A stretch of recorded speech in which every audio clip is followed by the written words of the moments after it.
everyone, it's Antonia Florence, and I am so excited to be here with you today on the W+9 design blog. I was completely over the moon when W+9 invited me to do this guest design project for them, and I thought, what better way to show my appreciation than to make these two moonscape background cards featuring two of their most adorable stamp sets. And we're going to be using the Friends for All Seasons Winter and Friends for All Seasons Spring stamp sets to make these two cards. So let's start with version 1, which is the moonscape background using Distress Oxide inks. And I'm using Neenah Solar White cardstock, 110 pound weight, and I cut it down to A2 size card. I'm stamping the images with a Copic friendly black ink, and then I'm just going to draw in some little guideposts for the scene, including the moon, which I used a 1.5 inch circle punch to get the right size for that. And then I just used my ruler to draw in the line towards the bottom of the page that's going to tell us where the ground begins and the sky ends. So it's going to help us with our coloring later on.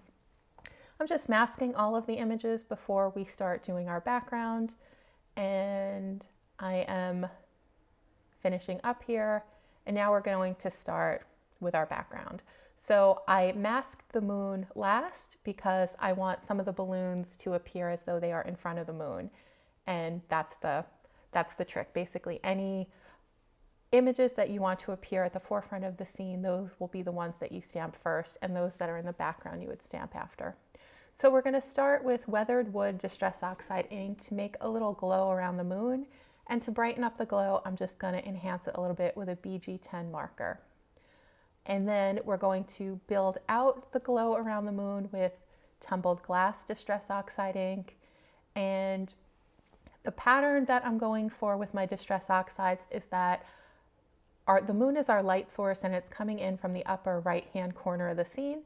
And then our panda is in the lower left-hand corner of the scene. So I want the lightest part to be in the moon's reflection pathway, I guess you would say. So I'm going to keep that area, the diagonal area, running from the upper right-hand corner of the page to the bottom left-hand corner, as light as possible by using my lightest Distress Oxide inks. So I'm going to use a lot of Tumbled Glass in that section. And then for the darker parts of the evening sky, which are towards the edges of the page, we're going to use Faded Jeans and then Chipped Sapphire on the very outer edges, which is going to be the darkest Distress Oxide ink that we use in the scene. And because we're not using Bristol Smooth cardstock or another smooth cardstock, it's going to take a little bit of work to get everything to blend, but it will blend in the end. And even if you get some little scuff marks like I did there on the left, the Distress Oxide inks are very forgiving, and you should be able to buff them out just by continuing to blend like I'm doing here.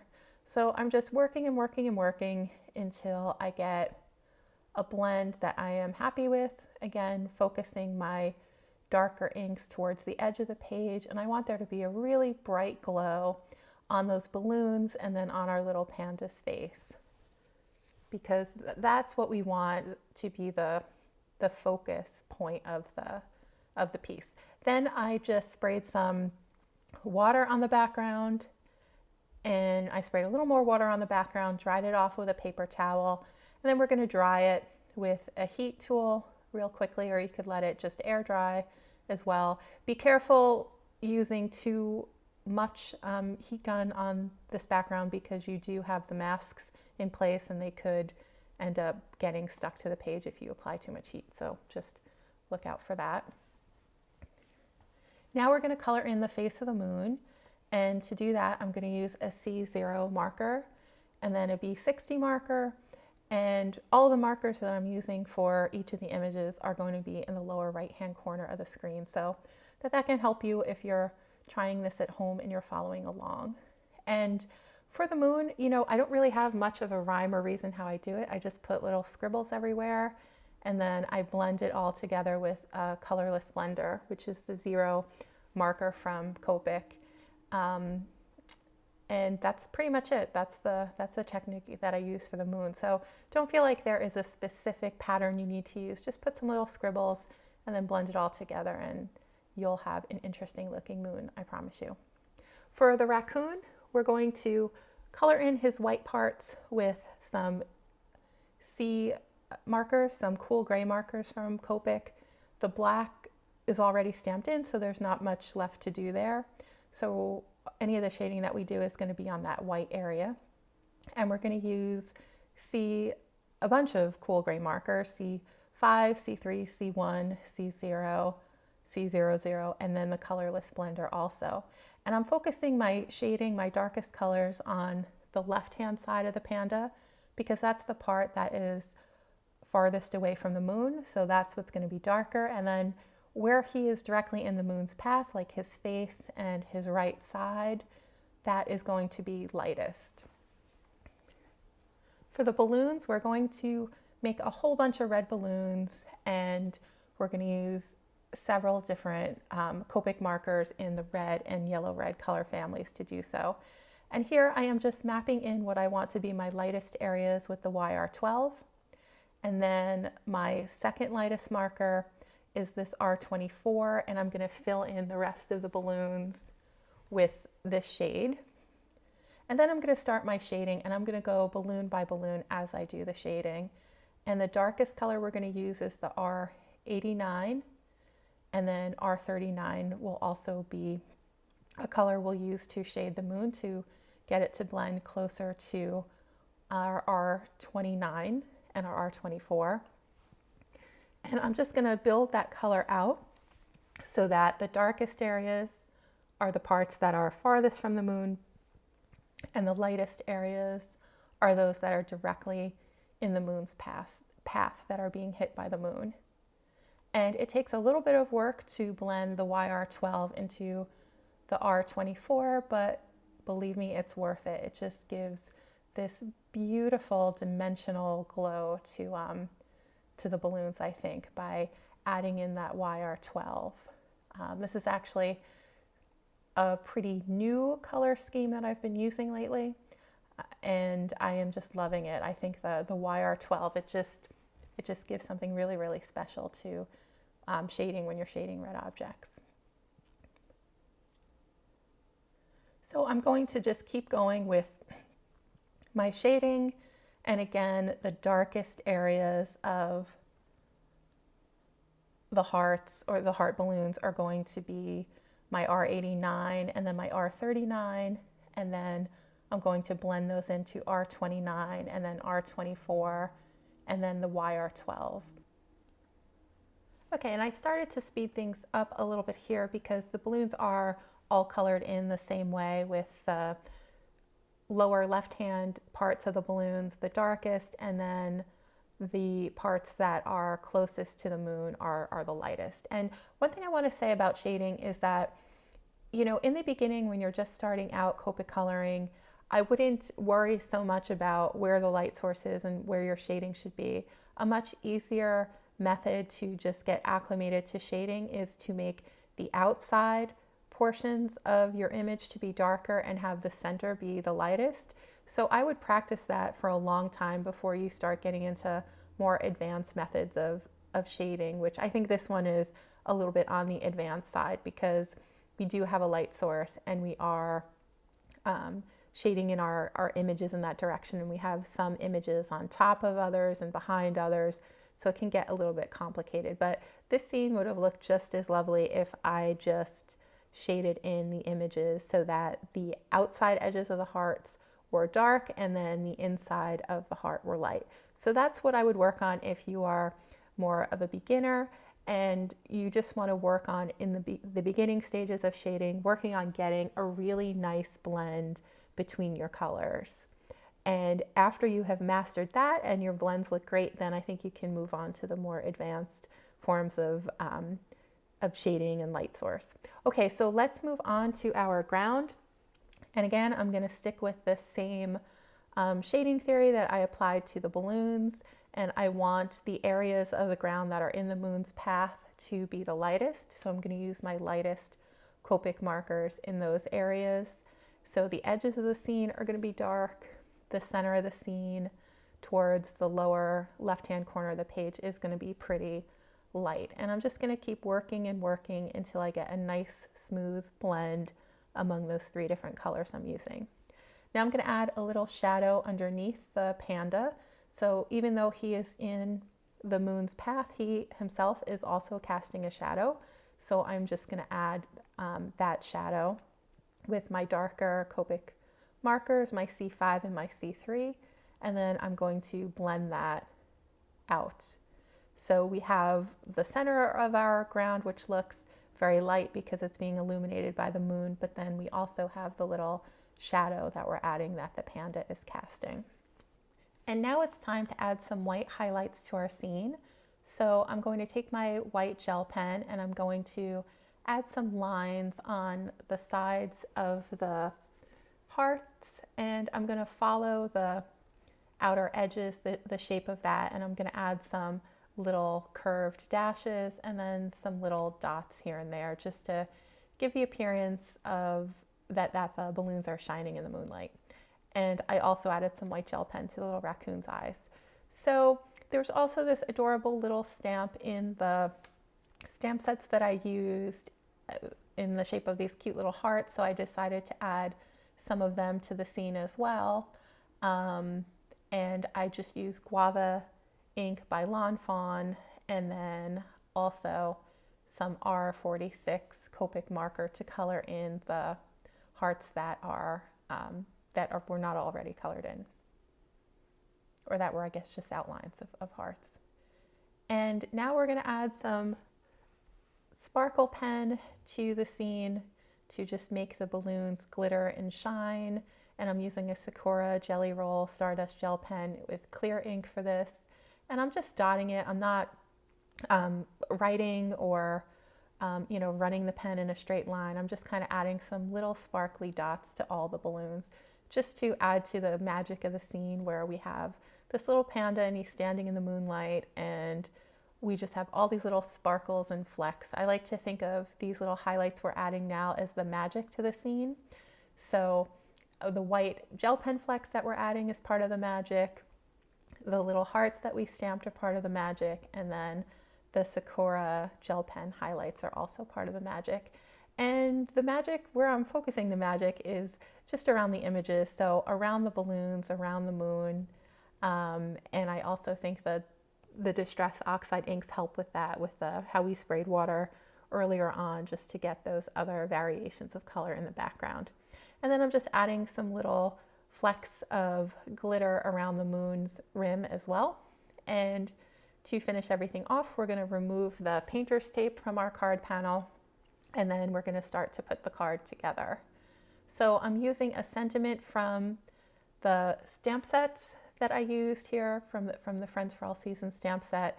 And this one says, "Hang in there, I'm right here." And I thought a great place for the sentiment would be right in the face of the moon for this version. And then I'm going to attach the whole card panel onto an A2 size card base. I just used my Nina Solar White for the card base as well as the card panel. And then that's it for our Distress Oxiding version. So now moving on to version 2, which is our moonscape background with Copic colors. We're just going to jump right in. So I've already stamped and masked all of the images, and I've drawn in my moon. In the upper right hand corner, it is 1.5 inches.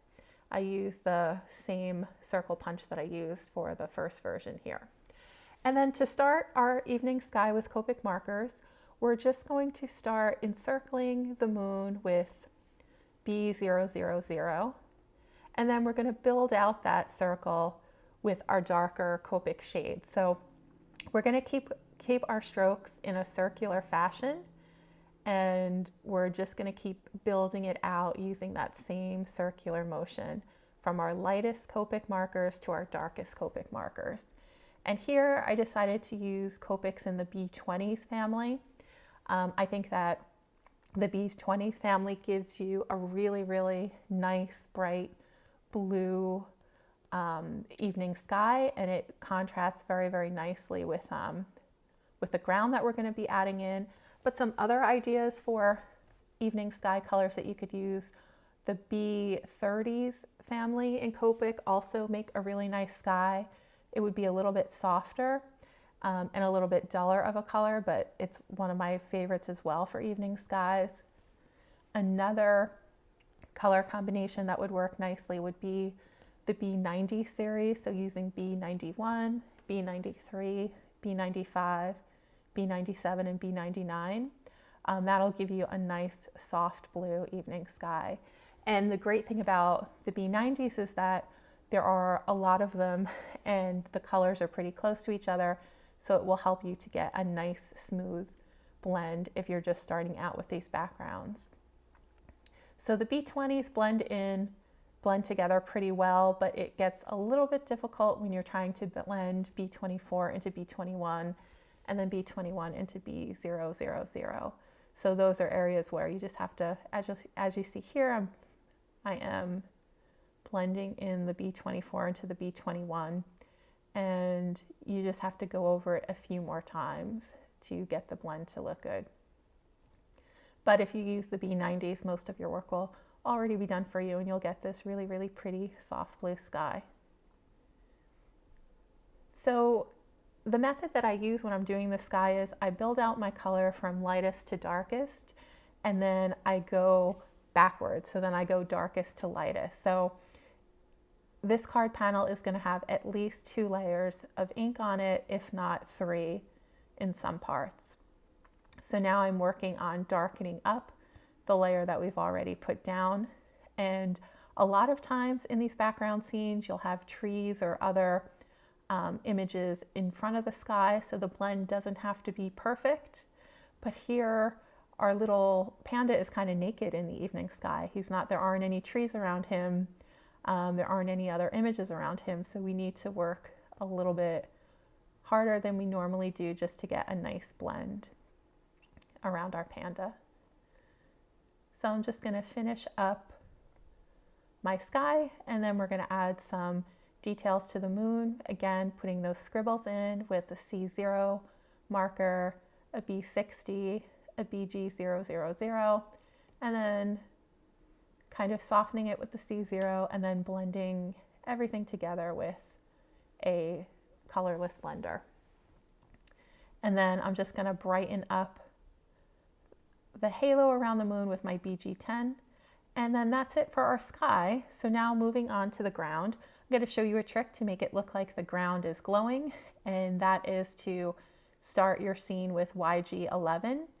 And even though we're going to color over a lot of it, it's just going to leave this really, really beautiful glow effect to the rest of the ground. And I focus the glow again on the area that is directly in the path of the moon. So it's that area that's surrounding our little panda. So that's going to be the part of the scene that looks like it's glowing when we're done with this.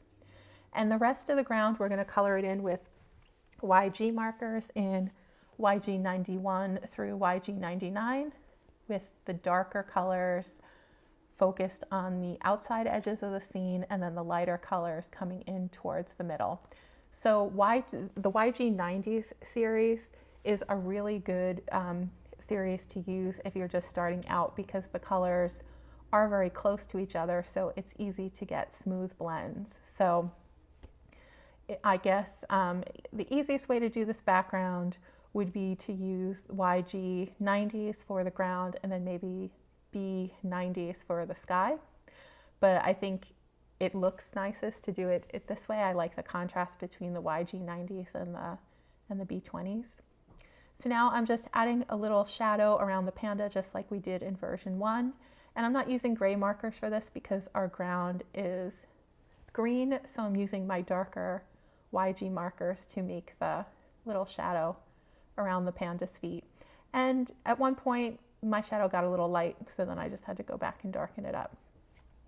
Now, you could skip this step, but if you want to make your ground look even more lively, you can add some little blades of grass like I'm doing here.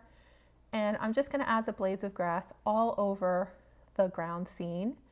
And I'm going to use my darker Copic markers on the part of the ground that's darkest, and then I'm going to use my lighter Copic markers like this YG95 here that's in the lightest part of the scene, around the lightest part of the scene. And this is also going to help reinforce the effect that this little panda is standing you know, in the path of the moon, and he is just completely illuminated by the moon's rays. So the trick to doing that is just keeping your colors for the blades of grass darker in the dark part of the scenes, and then switching to lighter markers as you get towards the center part of the scene that's kind of glowing. And you can put the grass all over the scene. You can just pick certain areas to add it. In my version, I didn't put it all over the scene. I just kind of centered the grass around the panda. So that's one way to do it. Or you could just not do it at all if you want a simpler version. That's fine too. To color in the balloons, since we did a whole bunch of red balloons in version 1, I thought that I'd give you some rainbow options in version 2. So we are going to make balloons in some pink shades, some purple shades, some violet shades, and then some turquoise, yellow, and orange shades. So when I started doing this scene, I thought I was going to make all pink balloons. And then after I got done with these two, I said, you know what, I'm in a rainbow mood today. I feel like making everything different colors. So then I kind of changed my plan a little bit at this point, and I started to add some other colors. And I also added a couple of extra balloons, which we're going to see in a second, to fill out the scene. If you were doing this at home, you know, you could either do this with 6 balloons, the way it looks now, or you could do it with 8 balloons, the way that version 1 looked. For our turquoise balloon, I'm going to use BG000, BG45, and BG49. And the shading on the balloons is similar to what we did with the red balloons, where the parts of the balloon that are closest to the moon or in the moon's path are going to appear lighter, and then the parts that are in the shadow sections are going to be darker. So we're just going to finish up the coloring on the balloons, and then we're going to start adding some highlights and magic to the scene. So I'm going to add the sparkle to our balloons just like we did in the red balloon version, and I'm just dotting my Sakura Stardust pen on top of the little balloons to just make it look like they're glittery and sparkly. And then I'm going to add some highlights with the white gel pen just by tracing the edges of the balloons and adding some little dots here and there, just to again reinforce the idea that they're sparkling in the moonlight. And then we're going to add in our magic with some flecks of our white gel pen. And I'm going to add the flecks so that they're kind of encircling the balloons and the moon, and it just looks like our little panda is just holding on to not just the balloons, but a whole bunch of magic as well.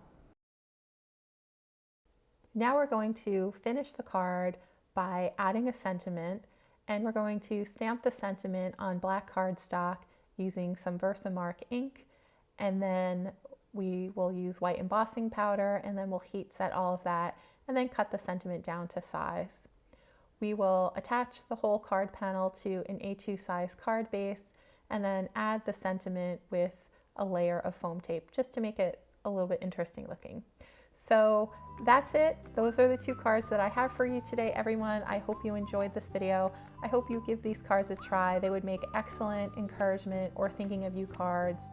And with the Valentine's holiday fast approaching, I think they would make really, really great Valentine's Day cards as well. So have a great day, everyone, and thanks so much to W+9 for having me on the blog today.